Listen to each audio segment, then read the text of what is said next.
Okay.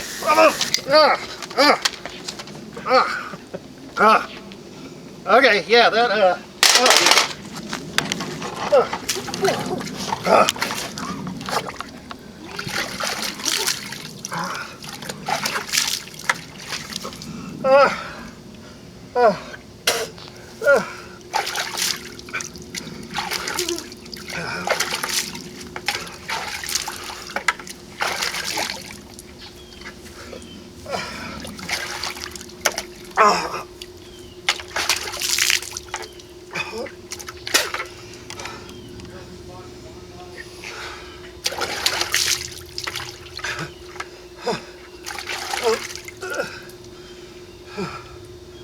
oh, you're right, it's a bad idea. Alright, so that footage I rolled in because that was back when I made a video about how pepper spray could help in an active shooter situation. And my point of that video was, if you keep a can of pepper spray as a teacher in your purse or in your locking cabinet in your room, you go into lockdown mode and somebody kicks in the door, you can at least have something to spray at them that could blind them and hopefully cause their actions to, you know, give you a chance to get away, give you a chance to blind them, maybe they'll off themselves, whatever, scenarios could go on. But in my opinion, if some guy shooting people kicks in your door, giving him a face full of pepper spray is better than just letting him shoot your ass full of holes.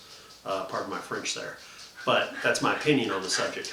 Now, the other day in Pittsburgh, or near Pittsburgh, there was a stabbing spree. Some kid went and stabbed 22 people with a couple of kitchen knives. All right, and I think if a teacher had a can of pepper spray and could have given them a mug full of pepper spray, that could have been a lot less than 22 people if they had it at the ready and had it near where they just had to go. You know, they looked out in the hall, heard screaming, looked in the hall, saw a guy with knives, ran back in, grabbed their pepper spray after unlocking the cabinet, ran back out, hosed him, and then the cops got there and arrested him. That would have probably helped a lot less people get injured. Thank the Lord that nobody died from this incident. Something you may not know is there was a resource officer, or i.e. cop, on campus and a security guard. When they heard the yelling, they went to investigate. They split up, and by the time the cop got on scene, the security guard had already been stabbed and was leaning against the wall bleeding because he got stabbed in the stomach by the kid. Okay? So now you're like, okay, cop to the rescue. He's on scene now. And vice principal tackles the kid, has him on the ground wrestling. When the cop gets there, cop handcuffs him, okay?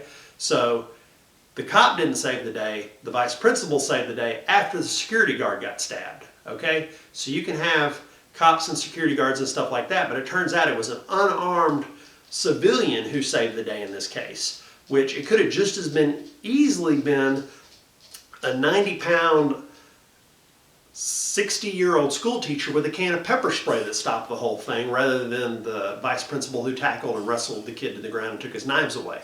So my point is that a can of pepper spray on campus kept up in your locking cabinet or in your purse where you lock it up during the day to keep it away from the students, and as a female teacher, having a can of pepper spray when you're going to and from your vehicle after hours, especially after dark, is something that can protect you and save a lot of lives. And there's not really a downside to having it if you keep it where it's kept in your possession and or locked away.